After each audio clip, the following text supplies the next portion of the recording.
Bonjour, c'est Cryptoly, j'espère que vous allez bien en ce vendredi 17 mars 2023. On clôture ensemble cette semaine très particulière qui a été haute en émotion. Bienvenue dans la quotidienne, notre rendez-vous matinal du lundi au vendredi pour analyser les news crypto, le marché et bien évidemment le Bitcoin. Comme d'habitude, on l'a divisé en deux parties, une partie news où on a quand même pas mal de choses, pas mal de nouvelles, principalement sur la crypto et cette fois-ci un petit peu moins macro, ce qui est plutôt positif pour cette fin de semaine. Et ensuite, on ira faire un tour sur la partie technique avec l'attaque asiatique dans lequel on a eu une poussée du BTC, on va analyser un petit peu tout ça. Avant de commencer, je voulais vous préciser quelque chose. C'est que la semaine prochaine, il risque d'avoir des perturbations dans la quotidienne. Oui, perturbations, que ce soit en jour ou que ce soit même tout simplement en horaire. Je vous explique. Je serai du 21 au 24 à la Paris Blockchain Week Summit, dans lequel je couvrirai un ensemble d'événements, donc je ne serai peut-être pas dispo ou dans les bonnes conditions pour pouvoir effectuer les quotidiennes, donc j'essaierai de faire mon maximum par rapport à ça, pour pouvoir vous offrir au moins un petit check-up, mais ça risque d'être assez chaotique parce que je n'aurai pas forcément le setup nécessaire pour pouvoir le faire, ou encore tout simplement le temps, donc on verra comment on va pouvoir goupiller tout ça, voir si je peux vous proposer peut-être un format plus court sur cette période-là, peut-être avec une qualité de son moindre. À vous de me dire aussi comment ça se passera, est-ce que ça vous plaira ou pas, je suis en train de réfléchir. Si jamais vous avez des idées, n'hésitez pas. Si jamais vous êtes à la Paris Blockchain Week, n'hésitez pas aussi à mettre un petit commentaire ou à m'envoyer un petit message sur Twitter. On est parti, on attaque un petit peu les nouvelles avec principalement Néon.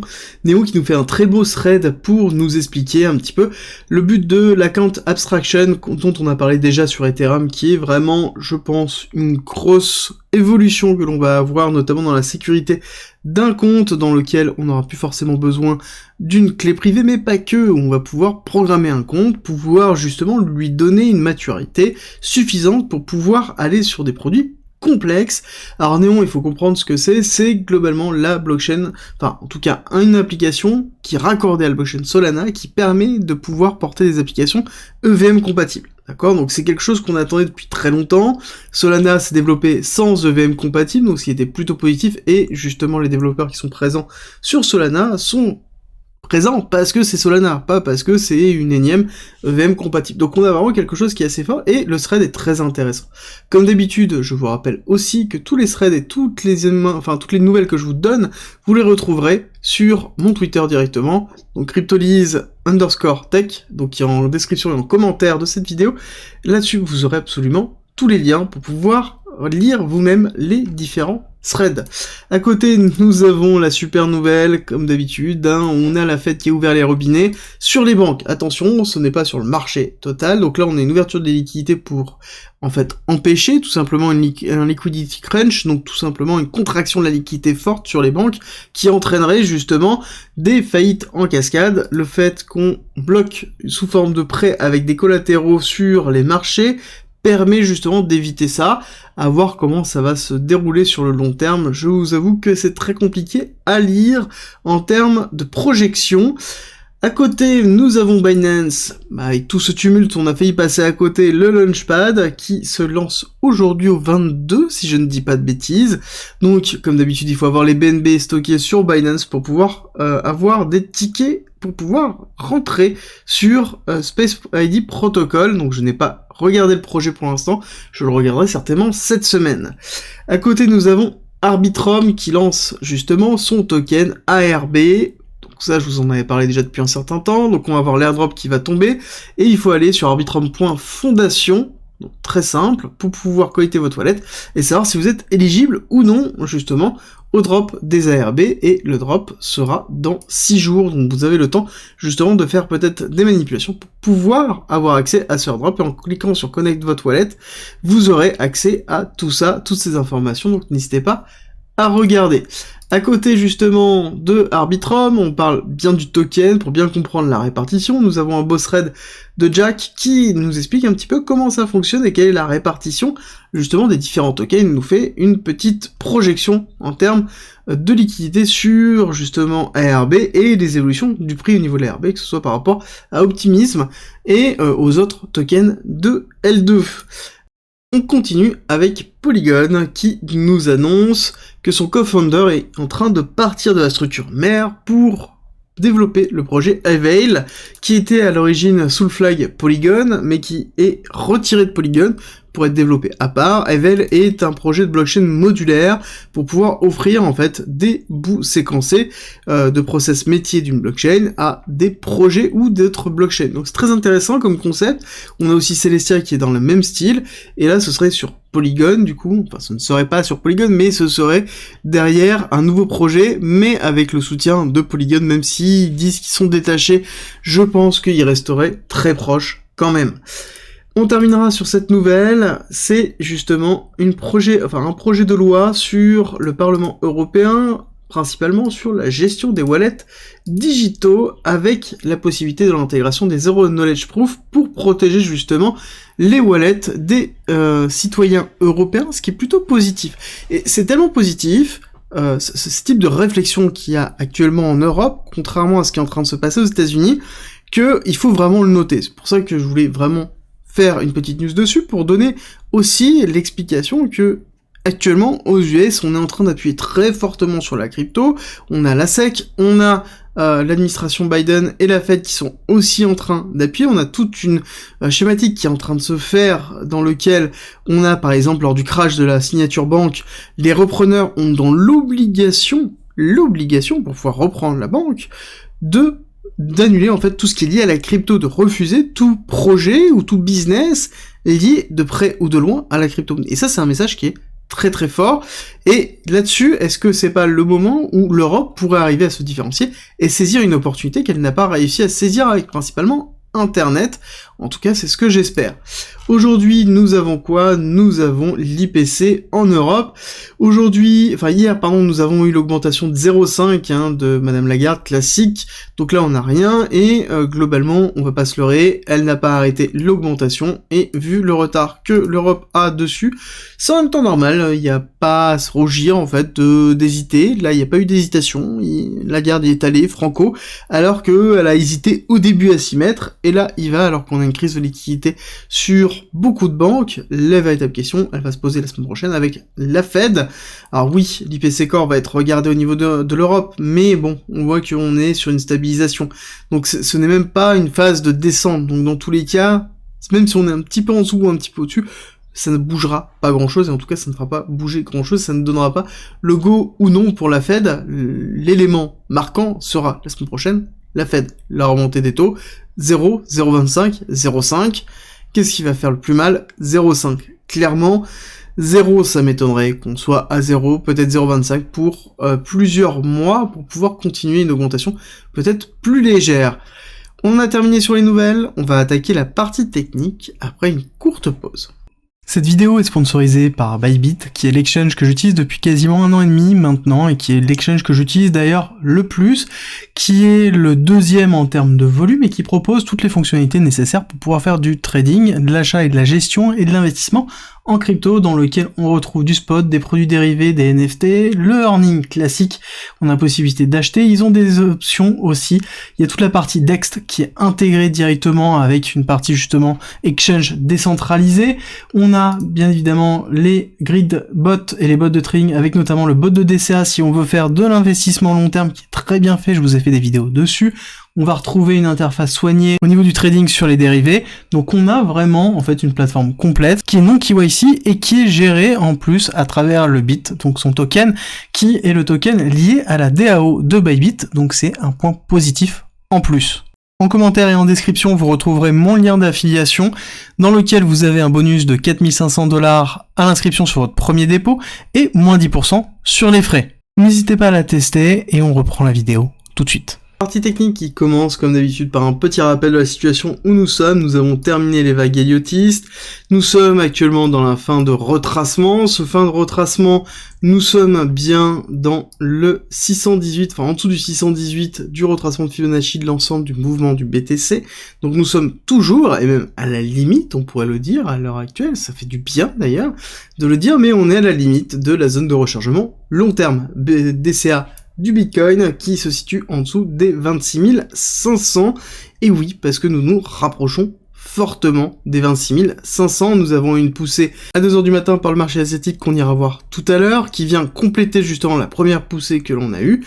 Alors, oui, nous sommes toujours dans la zone de dessert. Est-ce que si on passe au-dessus, on ne serait plus dans la zone de dessert? Bon, j'ai envie de vous dire que tant qu'on est en dessous de 0,5 et qu'on considère que le 0,5, ici c'est le premium, ici c'est le discount, on serait du coup toujours dans la partie discount, donc toujours dans une partie intéressante. Certes, moins, parce que nous ne sommes plus dans le 618-786, qui est vraiment la zone de rechargement très long terme sur des actifs, dans lequel on a toujours une accumulation forte, mais ça n'empêche qu'on pourrait continuer à DCA jusqu'à 0,5, donc jusqu'au 34 500, on va dire 35 000, histoire de faire un chiffre rond, mais ça pourrait être possible. Par contre, il faut bien prendre en considération que ce n'est pas parce qu'on aura une rupture ici qu'on va to the moon, ou qu'on ne peut pas redescendre, retester le 786 à 15 000, ou voire même faire un plus bas à 618. Ça devient de moins en moins probable avec une clôture qu'on est en train de faire potentiellement hebdomadaire au-dessus ici du précédent top. Si on clôture bien sur le CME, principalement en hebdomadaire, donc c'est-à-dire ce soir, au-dessus du niveau de l'AR précédent, qu'on va noter tout de suite, au-dessus des 25 400, si on clôture bien au-dessus, bon, bah ça veut dire que y a la probabilité d'aller faire un plus bas est grandement diminuée. Donc ça veut dire que cette zone ici, la question de retour à 10 000 va se poser vraiment très fortement. Il va falloir avoir vraiment un énorme crack, un énorme signe noir pour pouvoir le faire. L'élément qui est en train de se mettre en place avec la crise économique et financière, la crise obligataire qui est sous-jacente à cette crise financière, bon, bah, est-ce que c'est suffisant? La question, c'est est-ce que c'est vraiment l'élément qui va nous emmener en plus bas? J'ai envie de vous dire, pas forcément, parce que elle est déjà en cours, on voit qu'il y a une forme de pricing, on a déjà une réaction de la Fed, on a l'élément systémique qui est en train de se mettre en place, bon, on a une vision déjà de ce qui est en train de se dérouler.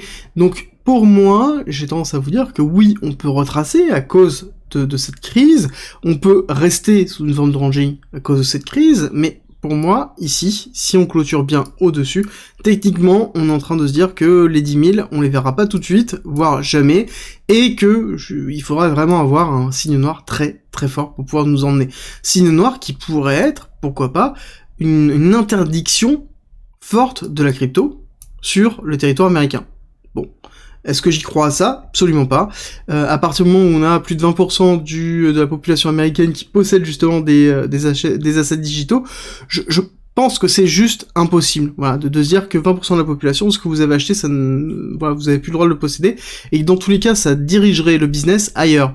Encore une fois, c'est le principe de la crypto-monnaie, c'est l'intérêt, c'est que ce n'est pas lié à une zone, ce n'est pas lié à un état, c'est quelque chose qui est justement ouvert et dans lequel on peut se déplacer au fur et à mesure, et le business peut changer, c'est le même principe que, à un moment donné, l'ensemble des startups se sont dirigées vers les US, bon, c'est plus les US où il faut être, les startups se déplaceront ailleurs, parce que la technologie de la blockchain apporte une valeur structurelle forte, et hégémonique sur l'ensemble des autres technologies, en tout cas la technologie d'internet et du partage de l'information, a besoin de la blockchain pour pouvoir continuer à évoluer et avoir une nouvelle phase d'évolution forte. Pour moi, c'est vraiment, en fait, l'idéologie que je défends et la représentation que je défends. Et je pense que si vous avez l'habitude de me suivre, vous le savez déjà. On va regarder de plus près le mouvement que nous avons eu. Alors, je rappelle très rapidement, nous sommes dans une accumulation de week-off dans la partie basse avec SC, AR, ST, STV. D'accord? Crise de FTX ici. Élément déclencheur fort pour aller prendre la liquidité. On prend la liquidité, on accélère à la hausse. Et là, actuellement, nous sommes dans l'accélération haussière avec la rupture de la R. Nous sommes en train, ici, de faire un magnifique renversement de tendance dans lequel on est en train de passer une tendance baissière à une tendance haussière long terme. C'est un petit peu ce qu'on est en train de voir. Je vous remets juste en weekly, histoire de bien voir là ce que nous voyons. C'est très beau et justement, on est en train de valider ça. Il va falloir tenir impérativement ce soir. Donc là, on est en train de faire une nouvelle poussée qui a été justement accentuée dans un premier temps par, je crois que c'était à 2h du matin où ça a déclenché.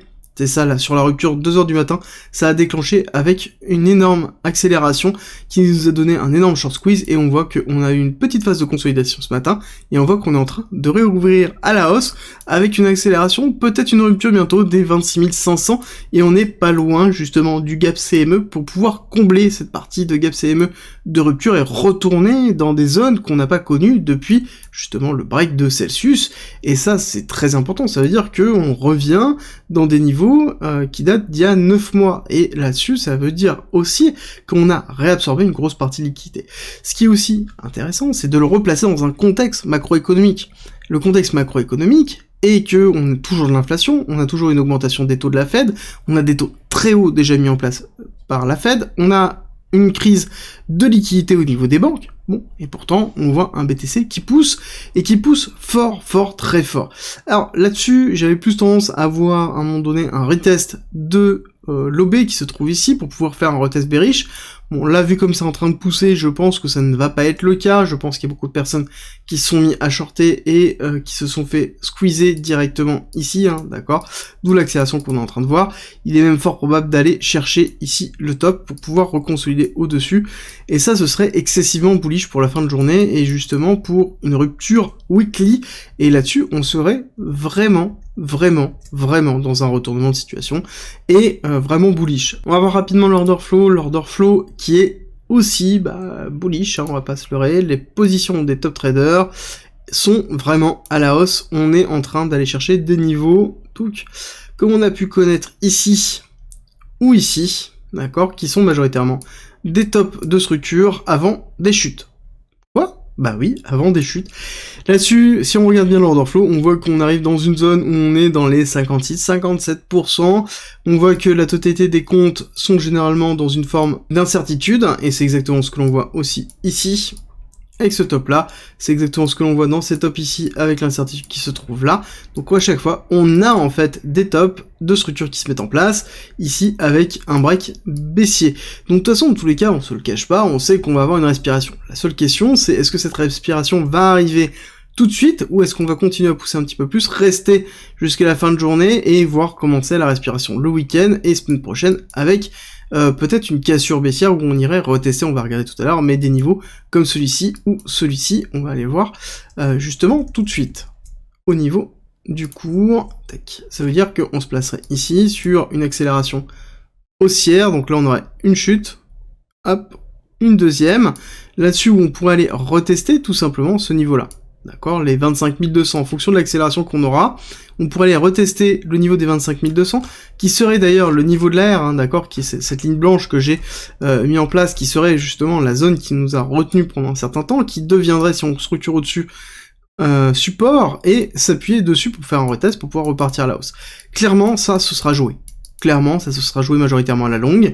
Beaucoup de personnes vont jouer le pullback pour pouvoir repartir. Ça, c'est sûr et certain. Donc, quand on ira retester, on aura au moins à minima, en fait, quelque chose qui se fera comme ça. Si jamais on casse, mais au minima, on aura cette petite pattern qu'on aura. Je ne pense pas qu'on traverse, en fait, cet élément-là. Si on le traverse, ça veut dire qu'on a une nouvelle fondamentale très très forte qui arrive. Bon, voilà. Par contre, on n'oublie pas, on est vendredi, clôture weekly, oui, mais aussi clôture des banques, avec la possibilité de se retrouver sur un régulateur qui vient justement prendre possession d'une banque pour régler la situation dans le week-end avant justement sa fermeture. Est-ce qu'on va en avoir beaucoup comme ça? Je ne sais pas, mais il faut le garder en considération parce que ça peut arriver. L'autre chose ici qui pourrait être intéressant serait un retest de ce niveau-là, d'accord, 24 000. 24 000, on va y arriver, tac, 24 000, très important, parce que dans lequel nous avons eu zone de résistance, zone de support, zone de résistance, zone de support, et dans lequel on a en même temps les liquidités qui sont présentes. Liquidités qui sont ici, d'accord, on les voit bien, là nous avons les lots qui ont été pris par ce lot-là, nous avons bien ici, donc de la liquidité qui est en attente, et on se cache pas que, majoritairement, la liquidité du cours, actuellement, elle se trouve pas en haut, elle se trouve dans cette zone-là. Donc ça sous-entend qu'on est en train de pousser, non pas pour cannibaliser de la liquidité, ce qui est très positif, mais vraiment pour un mouvement structurel. Et d'ailleurs, c'est un petit peu ce qu'on voit ici. On voit qu'on a un mouvement spot qui est présent. Le CVD spot est bien là. Donc ça veut dire que c'est un mouvement qui est structuré. On a un open interest qui est relativement flat. Donc ce n'est pas en surextension, au niveau d'un surleverage, on n'est pas du tout, on est retourné dans des niveaux 1,6, ratio market cap open interest, donc qui sont intéressants, dans lequel on se dit, ok, bah c'est structuré, c'est plutôt positif, et ce qui nous confirme que dans tous les cas, même si on fait un retracement ici ou ici, la probabilité, ou ici, la probabilité de break baissier, elle s'éloigne au fur et à mesure qu'on avance. Et il faut bien l'assimiler, c'est que plus on avance, plus on structure au-dessus du niveau des 25 200, 25 400 pour le CME, au-dessus de ce niveau de la R, plus on structure au-dessus, plus on reste longtemps, moins on a de probabilité d'aller un break baissier fort, donc avec une rupture. On aura un retracement, oui. Par contre, est-ce qu'on aura un retracement faible, ou est-ce qu'on aura un retracement vraiment fort, donc c'est-à-dire aller retester les 618 ? Ça va être compliqué. Ça va être compliqué, il va falloir juste être patient, mais encore une fois, on note quelque chose avant de passer à la macro, c'est que malgré le fait que la macro est très compliquée, malgré le fait qu'on ait de la liquidité, malgré le fait qu'on ait un FUD autour de la crypto, malgré le fait qu'on ait une réglementation structurelle très très forte qui est en train de se faire au niveau des US, sur le Bitcoin avec le minage, et sur les cryptos en général, avec principalement Ethereum et tous les altcoins, qu'est-ce qu'on voit ? On voit une accélération du BTC et de l'ensemble des cryptos, ce qui est plutôt positif, même si on note que les altcoins sont à la traîne et restent à la traîne pour l'instant sur le reste, et que c'est un mouvement qui est quand même porté majoritairement par le BTC. On le prend en considération, mais c'est toujours très impressionnant à voir et très positif de voir cette résilience du BTC et un petit peu cette valeur refuge qu'on avait toujours espéré à un moment donné lors de toute cette chute de 2022. Peut-être qu'elle ne se fait pas lors de la chute, mais elle se fait plutôt dans un bear market dans lequel il reste que des personnes qui sont justement présents pour des bonnes raisons et qui continuent à investir, et des personnes qui reviennent parce qu'ils se rendent compte justement que le BTC est peut-être une solution à des problématiques financières que nous avons déjà depuis bien longtemps. Alors, macroéconomie, j'ai décidé de prendre l'indice dollar en monthly pour avoir une bonne vision et s'élargir un petit peu pour bien comprendre que oui, nous sommes bien dans une zone ici d'accélération, cassure, retest pour un retest bearish. Là, vraiment, on est vraiment dans cette pattern-là. Bien sûr, ce sera validé que s'il y a une rupture des 100 qui va être très dur, parce que nous avons vraiment une zone de support très très fort qui a été résistance pendant longtemps, donc je pense que la rupture du 100 pourra se faire en plusieurs fois pour pouvoir avoir une cassure forte. Et si on prend un petit peu de recul, oui, nous sommes bien ici dans un retest bearish pour une continuité baissière. Et là, nous serions dans une pattern qui ressemble un petit peu à celle-ci, accélération haussière, descente.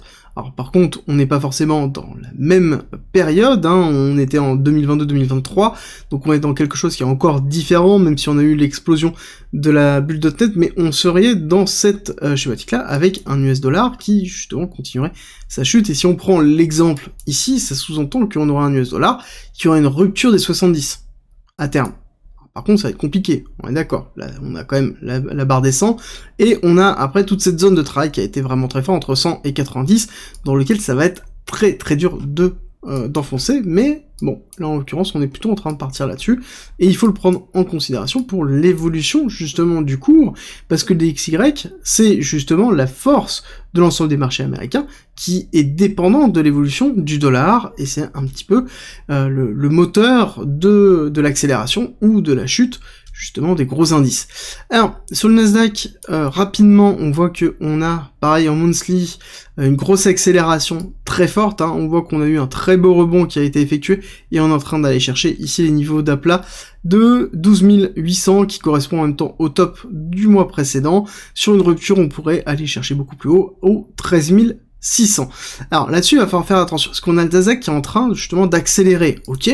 Par contre, on a le SP500 qui, lui, n'a pas du tout la même pattern, n'a pas du tout la même pattern, dans lequel on est plus dans une compression structurelle, ce qui est en même temps logique, parce qu'on a une partie de ces actifs qui sont en train de pousser, une partie de ces actifs qui sont en train de s'écrouler, et on a une forme de compensation qui s'effectue, d'où le fait qu'on est relativement flat. Alors, si on zoome un petit peu en daily et qu'on retire Ichimoku pour regarder un petit peu ce qui est en train de se passer, on voit que, en effet, on a fait une très belle rupture ici, donc on est en train d'aller potentiellement retester sur le Nasdaq bien ce niveau-là de liquidité. Et on voit qu'on est en train d'accélérer, on a eu vraiment une très grosse bougie, là on a eu toute la semaine qui a été verte, vraiment toute la semaine qui a été verte sur le Nasdaq. On voit que l'intonation de la Fed sur le soutien aux banques a fait du bien, beaucoup de bien, en tout cas aux industries de la tech, parce que la tech a besoin de liquidité pour pouvoir continuer à pouvoir développer leurs solutions, à pouvoir construire leurs solutions, pouvoir consommer du cash, c'est le principe justement des startups startups, principalement dans la tech, on brûle énormément de cash au début, et c'est un petit peu là le but. Si on n'a plus de liquidité, bah, c'est-à-dire que les startups sont en train, tout simplement, il n'y a plus d'essence dans les startups, et donc à ce moment-là, ça capote.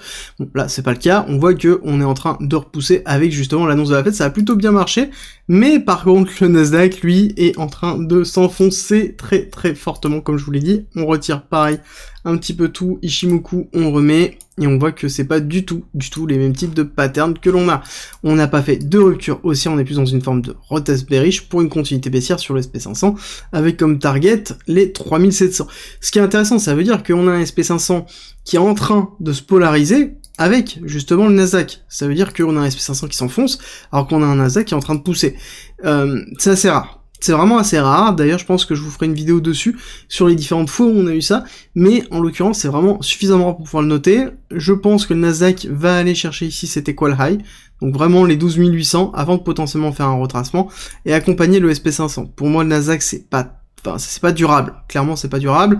Quand on a un SP500 qui s'enfonce, oui on va retester, on va reprendre la liquidité ici pour pouvoir faire une rupture, potentiellement aller retester justement les 13 400, donc avec un niveau de 618 de continuité baissière, dans lequel on pourrait faire un rebond technique pour repartir à la hausse.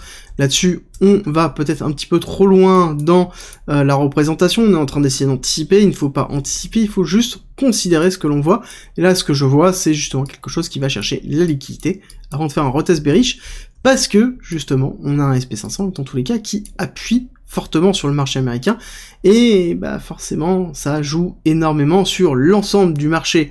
Le Nasdaq est peut-être dans une forme d'accélération, mais ça restera pour moi temporaire tant que le Nasdaq fait pas de rupture, et pour faire une rupture au niveau du... Pardon, si le SP500 ne fait pas de rupture, et pour faire une rupture, il faut les 4076, voire même les 4200 si on veut vraiment avoir une belle rupture.